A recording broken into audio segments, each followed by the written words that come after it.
Donc, l'opposant à la masseuse Adji Sarr, tous les yeux sont rivés aujourd'hui, en tout cas, en attendant ce verdict qui va tomber au niveau du tribunal de grande instance de Dakar.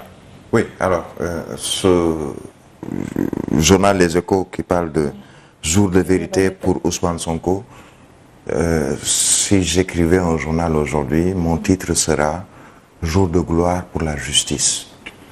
Pourquoi je dirais, jeu de mots ou cette phrase? Jour de gloire pour la justice, puisqu'aujourd'hui, c'est la justice, c'est à la justice, donc aujourd'hui, la chambre criminelle, de dire le droit.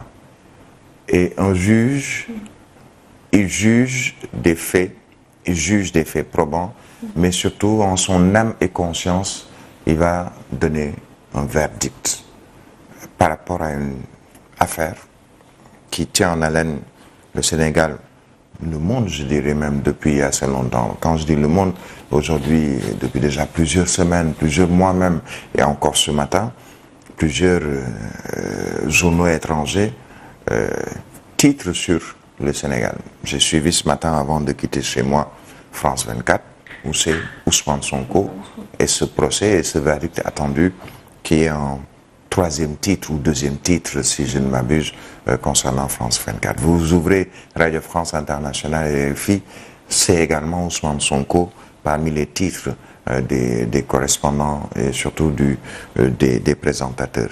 Jour de gloire pour la justice, puisque la justice est rendue pour le peuple, par quelqu'un qui est issu de ce peuple, à savoir un juge, président d'une chambre même criminelle, qui doit dire le droit.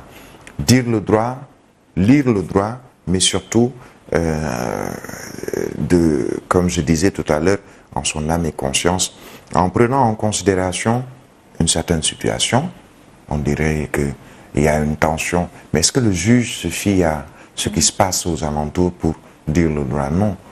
Il dit le droit selon les preuves qui lui sont apportées. Il dit le droit selon les éléments probants qui lui sont soumis. Il dit le droit selon le code pénal, le code de procédure pénale. Le juge ne connaît pas un Ousmane Sonko ou un Macky Sall ou une Djalaloum ou un Birahim Touré.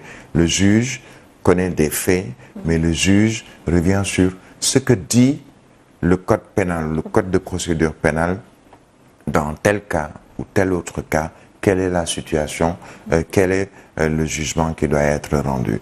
Un jour de gloire pour la justice qui a été chahuté, et ce depuis assez longtemps, surtout dans ce procès ou cette affaire qu'on dit Adji Sarr Ousmane Sonko, cette fameuse affaire dite Sweet Beauté, salon de massage.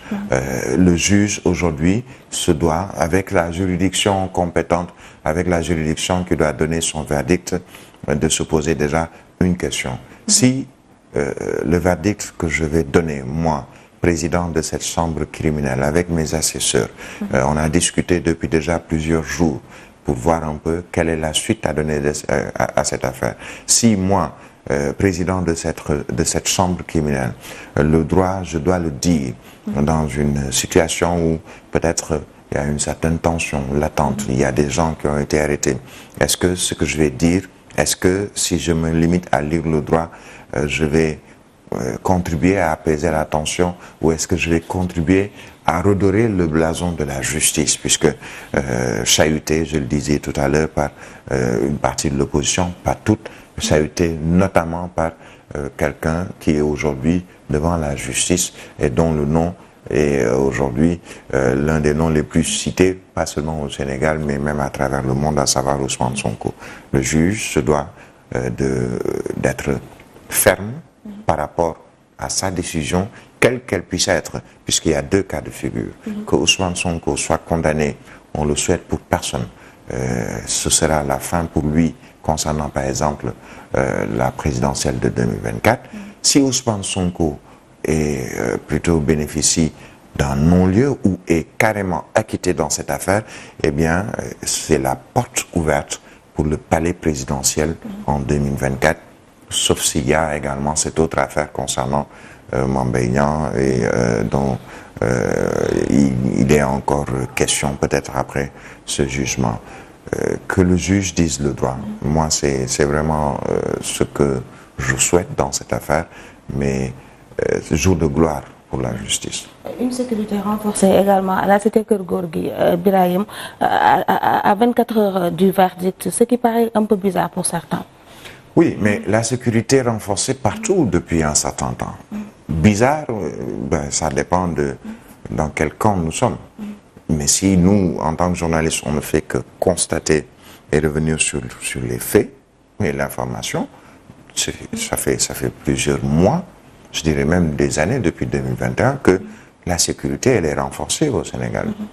Ça fait plusieurs mois que la sécurité, les forces de défense et de sécurité procèdent à des interpellations de personnes qui ont peut-être des velléités, je dirais même pas insurrectionnelles, mais même criminelles, puisque certains ont été attrapés avec des cocktails Molotov, et on sait les dégâts que peuvent causer ou faire les cocktails Molotov.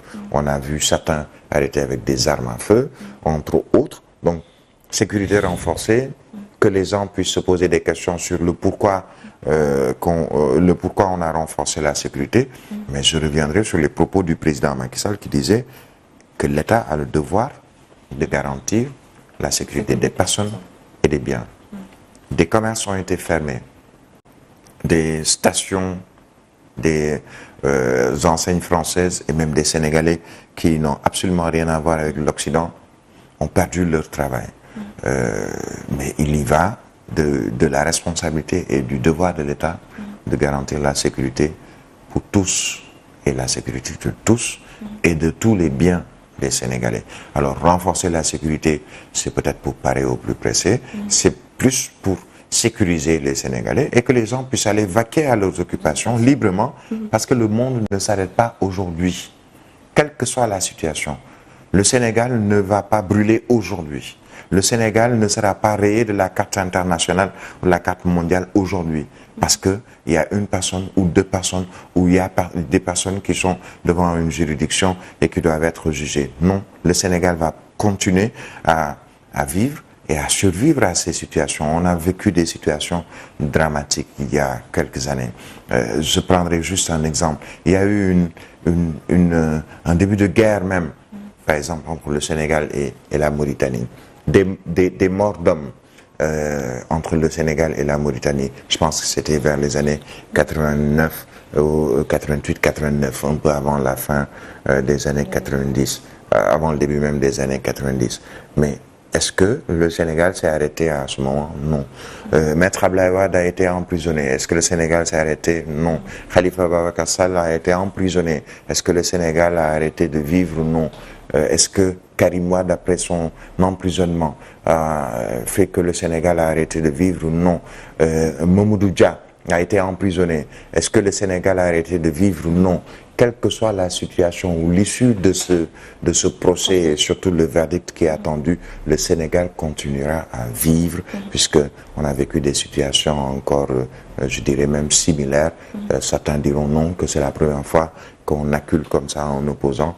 Mais attention, Maître Abdoulaye Wade a été opposant durant 26 ans, plusieurs fois emprisonné, mais il n'empêche que plusieurs fois, il est revenu à la table des négociations pour dialoguer et même se retrouver dans un gouvernement de Abdou Diouf, discuter avec Léopold Senghor, entre autres. Le Sénégal ne va pas s'arrêter aujourd'hui. Merci bien, Lamine Senghor. Merci à toi. Merci à toi, Diana Loum. C'était la une des journaux parus ce jeudi.